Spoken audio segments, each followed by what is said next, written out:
Андан кийин орозонун дагы сообу көбөйөт дейт.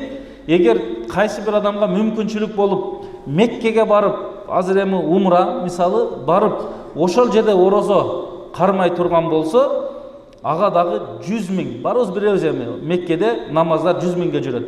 Орозолор 100 000ге жүрөт. Орозо кармаган болсо 100 000 соопту алат дейт. Бул дагы жанагындай кимдин мүмкүнчүлүгү бар болсо. Андан кийин күндөрдүн бир күнүндө бир сахаба, бул Аби Умама деген сахаба пайгамбарыбызга келип мындай дейт: "Я Расулаллах, о Алланын элчиси, мага бир ишти айтыңыз, ошол ишти мен аткарсам, ал мага пайдасын берсин" дейт. Пайдалуу болсун дейт.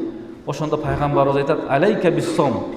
Сен орозо кармагын, лианнаху ла мисля лаху, лианнаху ла идля лаху. Пайгамбарыбыз айтат: "Сен орозо кармагын, анткени орозого тең келе турган ибадат жок" дейт. Намаз дагы өзүнчө ибадат, орозо дагы өзүнчө ибадат, ажылык дагы өзүнчө ибадат.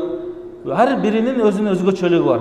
Ал эми орозо дагы ушундай, ага тең келе турган нерсе жок.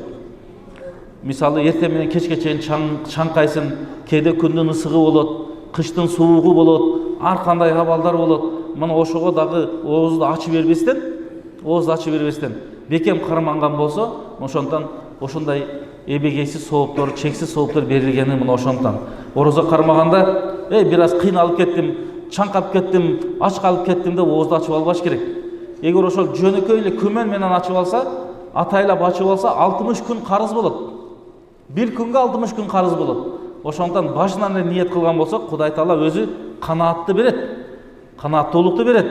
Башка учурда түш убакта башкада баягы кардың ачып кетсе, орозо да ачпайт. Кудай өзү күч кубат берет. Болгону чын ихлас, чын ниет, бекем якын, ошондой бир ибадатка киришибиз керек. Андан кийин аябай бир жакшы өзгөчөлүгүнөн барыбызга белгилүү, бейиште Ар-Райян деген эшик бар. Ал бейиш эшиктен бейишке бир гана орозо кармоочулар кирет дейт. Алла Тааланын дагы бизге болгон бул сыйы, нематы. Пайгамбарыбыз саллаллаху алейхи ва саллам өз сөзүндө айтат. Бул дагы ошол хадисил кудусиде келет. Абу Хурайра радиаллаху анху риваят кылат: "Куллу амали ибни Адама юдаафу лахул хасана би ашри амсалиха иля 700 дифин." Бул хадисте эмне делинет? Ар бир адамдын кылган амалы 10дон 700 эсеге чейин көбөйөт экен. Намаз окусак Алла Таала 10 сооп 700ге чейин берет. Садакага да ошондой. Эми бул жерде 700дөн дагы чексиз көбөйө берет дейт. Ал эми Алла Таала айтат экен: "Илля сом", бирок орозо дейт экен. Бирок орозо фа иннаху ли ана аджзи бихи, орозону менин пендем, кулум мен үчүн кармагандыктан анын сообун мен өзүм берем дейт экен Алла Таала.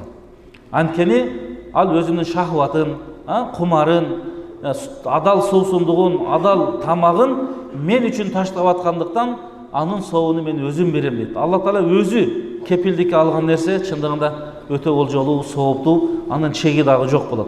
Болгону биз ошол таризде эрежеси менен толук аткарганга аракет кылалы.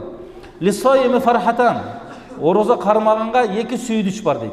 Биринчиси ооз ачардагы кубаныч экен да. Ооз ачарда аябай кубанып кетебиз го, сүйүнүп. Ооз ачылып калды деп суу ичебиз же башка кылабыз деп. Бул дагы өзүнчө бир кубаныч экен да. Андан дагы кубанычы ошол убакта биз бата кылабыз, дуа кылабыз, дуам кабыл болот деген сүйүнүч бар.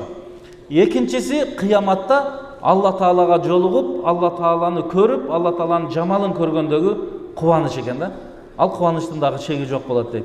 Мына ошондуктан вали халифу фамма саими атяби индаллахи мин рихил миск, орозо кармоочунун оозунан чыккан жыт Алланын алдында бул дүйнөдөгү эң бир жыпар жыттуу мисктен дагы жакшы деп эсептелинет экен.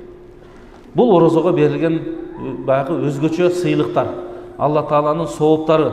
Болгону биз мына ушуга чын ыхлас, ниет менен жеткенге аракет кылалы.